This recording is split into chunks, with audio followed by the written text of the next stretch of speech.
Hi friends, ఓం సాయిరామ్. బాబాగారి ఆశీస్సులు అందరిపైన ఉండాలని చెప్పి మనస్ఫూర్తిగా కోరుకుంటూ అందరూ కూడా సుఖంగా సంతోషంగా ఆరోగ్యంగా ఉండాలని బాబాగారి ఆశీస్సులు అందరిపైన ఉండాలని చెప్పేసి మనస్ఫూర్తిగా కోరుకుంటున్నాను.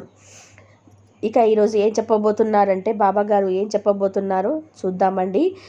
ఇంకా బిడ్డ, బాధపడింది చాలు తల్లి, కేవలం 20 నిమిషాల్లో నీ కష్టాలన్నీ తీరబోతున్నాయి. నా మీద, నా మాట మీద, నీ సాయి మీద ఏమాత్రం కూడా నమ్మకం ఉన్న, గౌరవం ఉన్న, భక్తి విశ్వాసం ఉన్న ఒక 2 నిమిషాలు విను. నీ కష్టాలు తీరడానికి మార్గం అనేది నేను చూపిస్తాను. ఆ 20 నిమిషాలు నీకు కష్టాలని నేను తీర్చేస్తాను. నీ తండ్రిగా, ఈ సాయిగా నేను నీకు సత్య ప్రమాణం చేస్తున్నాను బిడ్డ అంటూ ఈరోజు బాబాగారు అయితే ఒక నిగూఢ అర్థం దాగి ఉన్న ఒక సందేశంతో వచ్చారు. ఎంతలా సత్య ప్రమాణం చేస్తున్న 20 నిమిషాల్లో నీ కష్టాలు తీరుతాయి అని అంటున్నారంటే ఎంతటి అద్భుతమైన పరిష్కారం ఇవ్వబోతున్నారని ఈరోజు మనం అర్థం చేసుకోవచ్చు. బాబాగారు ఏ సందేశం తీసుకొచ్చినా, ఎలాంటి సూచన ఇచ్చినా, ఎలాంటి సంకేతాలు పంపించినా మన భవిష్యత్ కోసం, మన కోసం, మన మంచి కోసం, మనం కష్టాల్లో ఉన్నాము, ఆపదలో ఉన్నాము, ప్రమాదంలో పడబోతున్నామేమో, మనం తప్పటడుగు వేయబోతున్నామేమో అని బాబాకు అనిపించినప్పుడు ఖచ్చితంగా హెచ్చరించాలని బెత్తం పట్టుకొని వచ్చి మనకు ఏదో ఒకలాగా సంకేతం అయితే పంపిస్తాడు. మనకు బుద్ధి చెప్పి దారిలో పెడతాడు. అంతే. ఇక బాబాగారి అంత అద్భుతమైన సందేశం ఏంటి, 20 నిమిషాల్లో మన బాధలన్నీ పోగొట్టే అంత అద్భుతమైన సందేశం వినాలి, తెలుసుకోవాలి అంటే ముందుగా మన వీడియోకి ఒక చిన్న లైక్ ఇచ్చి వీడియో చూడడం అయితే మొదలుపెట్టండి. అలాగే వీడియో ఎక్కడ కూడా స్కిప్ చేయకుండా చివరి దాకా చూసి నచ్చితే మీ ఫ్రెండ్స్ అండ్ ఫ్యామిలీ మెంబర్స్కి, సాయి భక్తులందరికీ కూడా షేర్ చేయండి. అలాగే మన వీడియోని ఫస్ట్ టైం చూస్తున్నట్లయితే మన ఛానల్ని సబ్స్క్రైబ్ చేసుకొని మీ సపోర్ట్ అందివ్వండి. ఇక బాబా, అసలు నా జీవితం ఏంటి తండ్రి ఇలా ఉంది, ఎందుకు ఇలా అయిపోతుంది, అసలు ఎటు నువ్వు వెళ్తున్నాను, ఏం చేస్తున్నాను నాకు అర్థం కావటం లేదు, ఎంత ప్రయత్నం చేసినా నా జీవితాన్ని చక్కదిద్దుకోవాలని నా వల్ల కావటం లేదు తండ్రి. జీవితంలో సంతోషం అన్నదే లేకుండా పోతుంది. ఎప్పుడు చూసినా బాధలు, కష్టాలు, కన్నీళ్ళే ఉన్నాయి. అందరినీ చూసి నిజానికి వీళ్ళు ఇంత సంతోషంగా ఎలా ఉంటున్నారు, నేను ఇంత సంతోషంగా ఎందుకు ఉండలేకపోతున్నాను, నేను కూడా వాళ్ళలాగానే, వాళ్ళతో సమానంగానే కష్టపడుతున్నాను, కానీ వాళ్ళు మాత్రం చాలా సంతోషంగా ఉన్నారు. జీవితంలో ప్రతిదీ చక్కగా అలవర్చుకుంటున్నారు. వాళ్ళ జీవితంలో ఎప్పుడు ఏది కావాలో ఆ సమయానికి వాళ్లకు అన్నీ అందేలాగా చేసుకుంటున్నారు. మరి నా జీవితం ఎందుకు తండ్రి ఇలా చిందరవందరగా, అస్తవ్యస్తంగా, గందరగోళంగా ఉంది?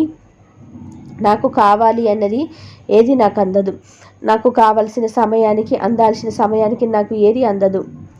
నా జీవితంలో ఒక క్రమశిక్షణ అనేదే లేదు. అది ఎలా పెట్టుకోవాలో, ఏం చేయాలో కూడా నాకు అర్థం కావటం లేదు. దానివల్ల నా జీవితం ఇలా ఎలా ఉంది అంటే ఎటు చూసినా గజిబిజి, గందరగోళంగా ఉంది, చిరాగ్గా ఉంది. నా జీవితం అంటే నాకే నచ్చటం లేదు బాబా. మనసు కూడా అస్తవ్యస్తంగా ఉంది, ఆలోచనలు అస్తవ్యస్తంగా ఉన్నాయి, చుట్టూ పరిస్థితులు కూడా చాలా అస్తవ్యస్తంగా, గందరగోళంగా నన్ను తికమక పెట్టేస్తున్నాయి. ఇవన్నీ చూస్తుంటే మనిషికి ప్రశాంత అనేది లేకుండా పోయింది. ఏదైనా దూరంగా వెళ్ళిపోదామా అనిపిస్తుంది బాబా. ప్రతిరోజు కూడా ఇవే ఆలోచనలు, పిచ్చి పిచ్చి ఆలోచనలు. ఎటైనా వెళ్దామా, ఈ జీవితం ఏంటి ఇలా ఉంది, నా జీవితం ఇలా తయారైంది ఏంటి, అందరిలాగా నేనెందుకు ఉండలేకపోతున్నా, నా వల్ల కావటం లేదు, నా జీవితం ఎప్పుడు ఒకప్పుడు కొలిక్కి వస్తుంది, ప్రశాంతంగా ఉంటాను బాబా అంటూ ప్రతిసారి కూడా నన్ను అడుగుతూనే ఉన్నావు కదా బిడ్డ. నేను నాకు ప్రశ్న వేస్తున్నా, సమాధానం చెప్తావా బిడ్డ? ఆలోచించి చెప్పు. నీ జీవితాన్ని నువ్వు ఎలా తయారు చేసుకుంటున్నావు? నీ జీవితాన్ని నువ్వు చక్కదిద్దుకుంటున్నావా, పాడు చేసుకుంటున్నావా? నీ జీవితం అన్నది నీకు ఉపయోగపడేలాగా నువ్వు మార్చుకుంటున్నావా, లేక పాడు చేసుకుంటున్నావా? వచ్చిన అవకాశాలని నువ్వు సద్వినియోగం చేసుకుంటున్నావా, చేతకాక వాటిని వదులుకుంటున్నావా? వీటి గురించి నువ్వు ఆలోచిస్తూ ఉండు. నీ జీవితానికి సంబంధించినటువంటి ఇప్పుడు నీ జీవితంలో జరుగుతున్నటువంటి నువ్వు చేస్తున్నటువంటి పొరపాట్ల గురించి నీకు అర్థం అవ్వాలి అంటే ఒక 2 ముక్కలో చెప్తాను బిడ్డ. అది ఎందుకంటే నువ్వు చేస్తున్న పొరపాట్లు, నువ్వు చేస్తున్న తప్పులు, ఆ తప్పులు, ఆ పొరపాట్లే ఈరోజు నీకన్నిటికీ నీ కష్టాలకి కారణమయ్యి నిన్ను వేధిస్తున్నాయి, నిన్ను ముప్పతిప్పలు పెడుతున్నాయి, నీకు మనశ్శాంతి లేకుండా చేస్తున్నాయి. అవేంటో నువ్వు కనుక తెలుసుకున్నావు అంటే నీ జీవితం ఎక్కడో ఉంటుంది, నీ జీవితం ఎంతో ఉన్నతంగా ఉంటుంది. ఇప్పుడు నేను చెప్పబోయేది నీ జీవితం, ప్రతి అక్షరం, ప్రతి మాట, ప్రతి పలుకు కూడా అనేది నీ జీవితమే బిడ్డ. నువ్వు నడుస్తున్నది, నువ్వు చేస్తున్నది ఇక్కడ నీకు నేను చెప్తున్నాను. నీకు అర్థం అవ్వాలి అంటే వివరంగా చెప్తాను విని బిడ్డ అంటూ బాబాగారు ఇలా చెప్పడం మొదలుపెట్టారండి. ఒక రాజుగారు ఉంటారు. ఆయనకు 3 కొడుకులు. రాజుగారికి వయసు అయిపోతుంది. ఇక అధికారం ఎవరికి అప్పగించాలో ఆ రాజుకి అర్థం కావటం లేదు. ఎందుకంటే 3 పిల్లలు కూడా కవల పిల్లలే. 3 కూడా సమ వయసులో ఉన్నటువంటి ఆ కవల పిల్లలు నేనంటే నేను అని రాజుగా ఉంటానని పోటీ పడుతున్నారు. సరే, రాజుగారికి ఆలోచన వస్తుంది. అప్పుడు రాజుగారు తమ 3 కొడుకులను కూడా పిలిచి ఈ రాజ్యాన్ని నా తర్వాత ఎవరికి అప్పగించాలని ఆలోచిస్తున్నారు, ఎవరికి అప్పగించాలని చూస్తున్నాను అని అంటాడు. అప్పుడు కొడుకులు 3 కూడా ఇలా అంటారు, నాన్నగారు నాకు ఇవ్వండి, నేను దీనికి సమర్థుడిని, అర్హుడిని అని 3 కూడా నేనంటే నేనే అని, అర్హుడిని అని ముందుకు వస్తారు. ఇక ఆ రోజుకి ఏం చేయాలో కూడా అర్థం కాలేదు. మళ్ళీ అయోమయంలో పడిపోతాడు. సరే, నేను మీకు 3కి ఒక పని చెప్తాను. ఎవరైతే ఆ పనిని చక్కగా, సంపూర్ణంగా, సమర్థవంతంగా పూర్తి చేస్తారో వారికి నేను రాచరికాన్ని అప్పగిస్తాను అని అంటాడు. అప్పుడు ఇక్కడ నా బాధ్యతగా నేను ఏం చేయబోతున్నాను అంటే మీకు 3కి కూడా ఒక్కొక్క బంగారు నాణాన్ని ఇస్తాను. అలా తల ఒక బంగారు నాణ్యాన్ని ఇచ్చి ఏం చెప్తాడు అంటే ఈ నాణ్యంతో మీ గది ఏదైతే ఉందో అది మొత్తం కూడా నింపేయాలి, ఎక్కడ ఖాళీ అన్నది ఉండకూడదు అని వాళ్ళకి ఒక టాస్క్ అనేది ఇస్తాడు. అంటే ఈ బంగారు నాణ్యాలు ఏవైతే ఉన్నాయో దాని సహాయంతో వాళ్ళ గది అనేది నింపాలి. మీరు అలా గనక నింపితే నేను వచ్చి చూస్తాను, ఆ తర్వాత ఈ రాజ్యానికి రాజు అయ్యే అర్హత ఎవరికి ఉందో నిర్ధారిస్తాను అని చెప్పి వెళ్ళిపోతాడు. ఇక ఆ 3 రోజులు సమయం ఇస్తాడు ఆ రాజు. ఈ 3 కొడుకులు కూడా ఆలోచనలో పడిపోతారు. ఎలా చేయాలి, ఏం చేయాలి? చూస్తే ఒక చిన్న బంగారు నాణ్యం కదా, ఈ బంగారు నాణ్యంతో గది మొత్తం ఎలా నింపాలి అని ఆలోచిస్తూ ఉన్నారు. ఇక తికమక పడిపోతున్నారు, ఆలోచిస్తున్నారు. ఏం అర్థం కావటం లేదు, జుట్టు పీక్కుంటున్నాడు. అయినా కూడా 3 రోజుల సమయం అయితే గడిచిపోయింది. 3 రోజుల తర్వాత ఆ రాజుగారి మొదటి కుమారుడైన గదిలోకి వెళ్తాడు. అక్కడ చూసినట్టయితే తనకు తోచినట్టు అనవసరమైన వస్తువులన్నీ కూడా చెత్త చెదారమంతా కొన్ని ఆ గదిలో నింపేసి ఉంటాడు. అలా పనికి మాలిన వస్తువులు అంతటితో చెత్త చెదారంతో గది మొత్తం కూడా నింపాలని చూస్తాడు. అయినా కూడా ఆ గది నిండదు, ఇంకా కొంచెం ఖాళీగానే ఉంటుంది. రాజు ఉండి ఏంటి గది మొత్తం నింపలేదు అని అడుగుతాడు. అప్పుడు ఉండి ఇంకా బంగారపు నాణెపుతో ఇంతకు మించి నింపడం నా వల్ల కావటం లేదు నాన్న, ఎంత ప్రయత్నం చేసినా ఆలోచించినా కూడా నా వల్ల కాలేదు, అందుకే ఇంత మాత్రమే నింపగలిగాను అంటాడు. ఇక 2వ కొడుకు గదిలోకి వెళ్ళి చూస్తాడు. ఆ రాజు ఆ గదికి ఖాళీగా ఉండడం చూసి ఏంటి రూము మొత్తం కూడా, గది మొత్తం కూడా ఎలా ఖాళీగా ఉంచేశావు, అసలు ఏమి నింపనేది లేదేంటి అని అడిగితే, నాన్నగారు మీరు నాకు ఒక బంగారు నాణాన్ని మాత్రమే కదా ఇచ్చారు, దాంతో నేను ఏది కొన్నా ఏది చేసినా ఈ గది నిండదు అని నాకు తెలుసు, అందుకే ఈ ఒక్క నాణ్యంతో ఈ 10 నాణాలను సంపాదించి అప్పుడు ఈ గదిని నింపుదామని జూదం ఆడాను, ఉన్న ఆ ఒక్క నాణ్యం కూడా ఆ జూదంలో పోయింది అని చెప్పాడు. ఇక నా దగ్గర ఈ గదిలో నింపడానికి ఏమీ లేదు, అందుకనే ఖాళీగా వదిలేశాను అని చెప్తాడు. ఇక ఆ రోజు కొడుకు గదిలోకి వెళ్ళి చూస్తే ఆ గది మొత్తం ఖాళీగా ఉంటుంది. గది మధ్యలో కొన్ని పూలు పెట్టి ఉంటాయి. మంచి సువాసన వస్తూ ఉంటాయి. సువాసన వెదజల్లుతూ ఉన్నాయి. అప్పుడు రాజు ఉండి అడుగుతారు, ఏంటి గదంతా నింపమన్నాను కదా, గదంతా కూడా ఖాళీగా అలా పెట్టేశావు, గది నింపనే లేదు, మధ్యలో కొన్ని పూలు మాత్రమే తీసుకొచ్చి పెట్టావు అని అడుగుతాడు. అప్పుడు ఆ కొడుకు, నాన్నగారు మీరు గమనించటం లేదా, ఈ పూలతో వస్తున్న సువాసన ఏదైతే ఉందో అది గది మొత్తం నిండిపోయింది.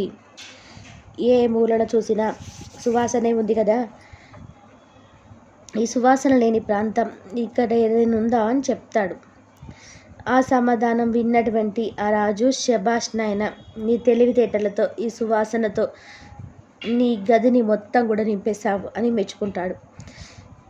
ఇక మనకు ఈ కథ ద్వారా బాబాగారు ఈ సందేశం ఇవ్వాలి అని అనుకుంటున్నారు అంటే, ఏ సందేశాన్ని ఇవ్వబోతున్నారు అంటే, బిడ్డ ఇక్కడ సువాసన అంటే ఇది మనిషి జీవితం. బంగారపు నాణ్యం అంటే ఏంటి అంటే, నీకున్న అవకాశాలు, నీకు వస్తున్న అవకాశాలు, నువ్వు చేసేటువంటి కర్మలు అంటే పనులు, నువ్వు చేసే కర్మలతో ఆ గదిని ఎలా నింపుతున్నావు అన్నది మొదటి వ్యక్తిని చూస్తే నీకు అర్థమవుతుంది. నీ జీవితాన్ని నువ్వు దేనితో నింపేస్తున్నావు అన్నది నీకు అర్థం అవ్వాలంటే మొదటి వ్యక్తి చేసిన పనిని ఒక్కసారి గుర్తు చేసుకో. ఆ వ్యక్తి చేసిన పని ఏదైతే ఉందో అది బంగారపు నాణెపుతో చెత్తా చెదారంతో నింపేశాడు. అలాగే నీ జీవితంలో నువ్వు చేస్తే పాపాలు ఉన్నాయి, ధర్మాలు ఉన్నాయి. పాపాలు అనే చెత్తతో తన గది మొత్తాన్ని నింపేసుకుంటూ ఉన్నాడు తనను. అలాగే నువ్వు కూడా నీ జీవితాన్ని ఇలా నింపేసుకున్నావు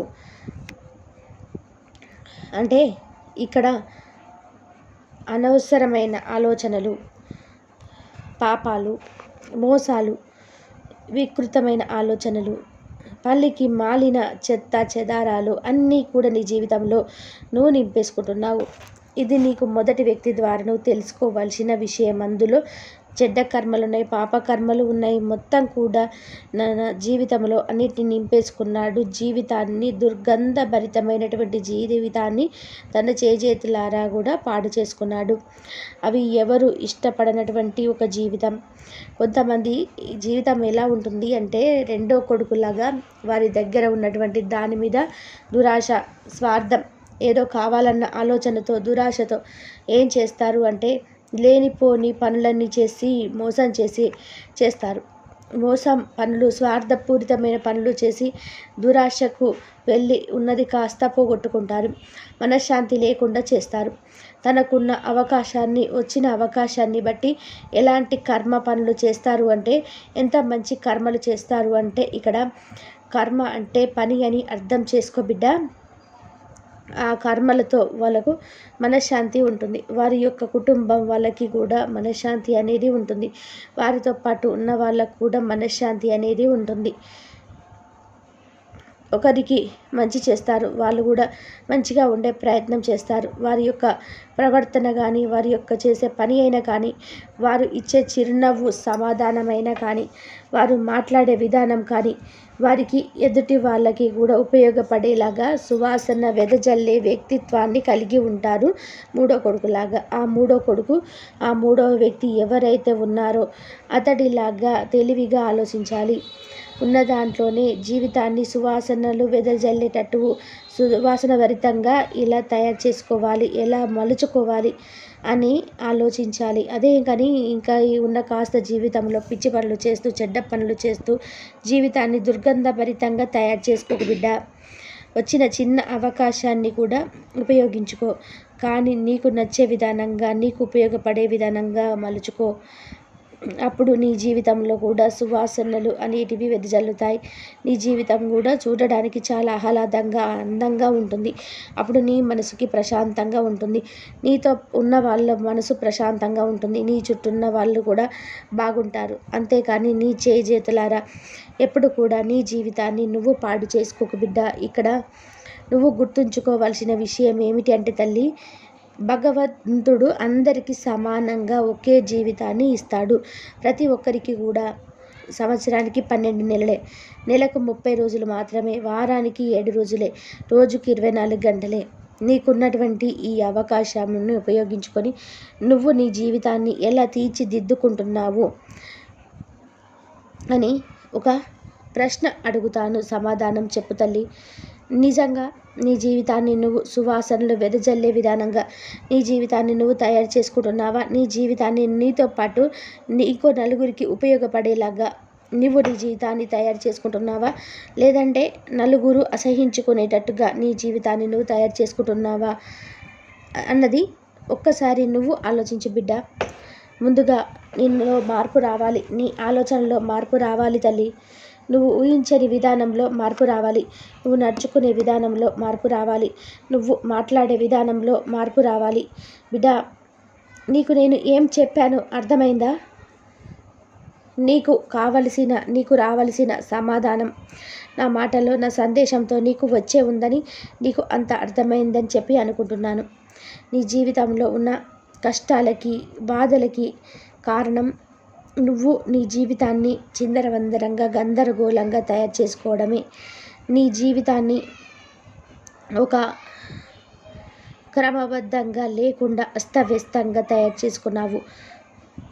పనికి మాలిన ఆలోచనలతో, పనికి మాలిన పనులతో నీ జీవితాన్ని పాడు చేసుకుని దుర్గంధపూరితంగా తయారు చేసుకుంటున్నావు. అందుకే నీకు ప్రశాంతత లేదు, నీ మనసుకి నెమ్మది లేదు, నీ చుట్టూ ఉన్న వాళ్ళకి కూడా నెమ్మది లేదు. ఎప్పుడు అయితే నీ జీవితాన్ని నువ్వు చక్కపరుచుకుంటావో, ఒక క్రమబద్ధంగా నీ జీవితాన్ని నువ్వు నిర్మించుకుంటావో, అప్పుడు అన్నీ కూడా చక్కగా ప్రశాంతంగా ఉంటాయి. వచ్చిన ప్రతి అవకాశాన్ని కూడా నీకు ఉపయోగపడేలాగా, నీతో ఉండే వాళ్ళకు కూడా ఉపయోగపడేలాగా దాన్ని నువ్వు మార్చుకో. అలా వచ్చిన అవకాశాన్ని కూడా నీకు అనుకూలంగా మార్చుకోలేక దాన్ని పాడు చేసుకుపోతే జీవితం ఎప్పుడు కూడా ఇలానే అస్తవ్యస్తంగానే ఉంటుంది. ఏది కూడా నీ చేతుల్లో ఉండదు, నీకు అనుకూలంగా ఉండదు. బిడ్డ, జాగ్రత్త. ఎప్పుడు కూడా ఆలోచించి అడుగు వెయ్యి, ఆలోచించి నిర్ణయం తీసుకో. ఒక అవకాశం వచ్చింది అంటే నీ అవకాశాన్ని నేను ఎంతవరకు వాడుకోవాలి, ఎలా వాడుకోవాలి అన్నది కూడా తెలియాలి. ఎప్పుడు ఎక్కడ దేన్ని ఎంతవరకు ఎలా వాడాలి, ఎప్పుడు ఎలా వదలాలి అన్నది కూడా మనిషికి తెలియాలి బిడ్డ. ఇలా పట్టు విడుపులు తెలిస్తేనే జీవితం చాలా చక్కగా సాగుతుంది. ఇప్పుడు నేను ఏది సందేశం చెప్తున్నానో, ఏదైతే నీకు మాటలు చెప్పానో వాటిల్లో నువ్వు గనక అర్థం తెలుసుకున్నావంటే, ఆ మాటల వెనుక అంతరార్థం నీకు అర్థమైంది అంటే నీ జీవితం ఖచ్చితంగా బాగుపడుతుంది బిడ్డ. ఈ 20 నిమిషాల్లోనే నీ జీవితం మారిపోతుంది. నీ జీవితాన్ని చేజేతులారా నువ్వే మార్చుకుంటావు. ముందుగా నీ ఆలోచన విధానాన్ని మార్చుకో. ఇప్పుడే నీ ఆలోచనని మార్చుకోవడానికి తొలి అడుగు అనేది వెయ్యి. ఇక మీదట నీకు కష్టాలే ఉండవు. ఇక్కడి నుంచి నీ జీవితంలో ఎప్పుడు సంతోషాలే ఉంటాయి, అన్నీ కూడా విజయాలే ఉంటాయి అని నీ బాబాని ఆశీర్వాదం ఇస్తున్నాడు తల్లి అంటూ బాబాగారు ఈరోజు చాలా అద్భుతమైన సందేశాన్ని అయితే మనకు అందించారండి. ఈ వీడియో మీకు నచ్చిందని భావిస్తున్నాను. మరొక మంచి బాబాగారు అద్భుతమైన సందేశంతో మీ ముందుంటాను. అందరి వరకు బాబాగారి ఆశీస్సులు అందరిపైన ఉండాలని చెప్పి మనస్ఫూర్తిగా కోరుకుంటున్నాను. బాబాగారు చెప్పారు కదా, ఉన్న దాంట్లోనే జీవితాన్ని సువాసన భరితంగా ఎలా తయారు చేసుకోవాలి, ఎలా మలుచుకోవాలి అని ఆలోచించాలి. కానీ నీ ఉన్న కాస్త జీవితంలో పిచ్చి పనులు చేస్తూ, చెడ్డ పనులు చేస్తూ జీవితాన్ని దుర్గంధ భరితంగా తయారు చేసుకోకు బిడ్డ. వచ్చిన చిన్న అవకాశాన్ని కూడా ఉపయోగించుకో. దాన్ని నీకు నచ్చిన విధానంగా, నీకు ఉపయోగపడే విధానంగా మార్చుకో. అంతేకాని నీ చేతులారా ఎప్పుడు కూడా నీ జీవితాన్ని నువ్వు పాడు చేసుకోకు బిడ్డ. ఇక్కడ నువ్వు గుర్తుంచుకోవలసిన విషయం ఏమిటి అంటే తల్లి, భగవంతుడు అందరికీ సమానంగా ఒకే జీవితాన్ని ఇస్తాడు. ప్రతి ఒక్కరికి కూడా సంవత్సరానికి 12 నెలలే, నెలకు 30 రోజులే, వారానికి 7 రోజులే, రోజుకు 24 గంటలే. నీకున్నటువంటి ఈ అవకాశాన్ని ఉపయోగించుకొని నువ్వు నీ జీవితాన్ని ఎలా తీర్చిదిద్దుకుంటున్నావు అని ఒక ప్రశ్న అడుగుతాను, సమాధానం చెప్పు తల్లి. నిజంగా నీ జీవితాన్ని నువ్వు సువాసనను వెదజల్లే విధానంగా నీ జీవితాన్ని నువ్వు తయారు చేసుకుంటున్నావా? నీ జీవితాన్ని నీతో పాటు ఇంకో నలుగురికి ఉపయోగపడేలాగా నువ్వు నీ జీవితాన్ని తయారు చేసుకుంటున్నావా, లేదంటే నలుగురు అసహించుకునేటట్టుగా నీ జీవితాన్ని నువ్వు తయారు చేసుకుంటున్నావా అన్నది ఒక్కసారి నువ్వు ఆలోచించు బిడ్డ అని చెప్పి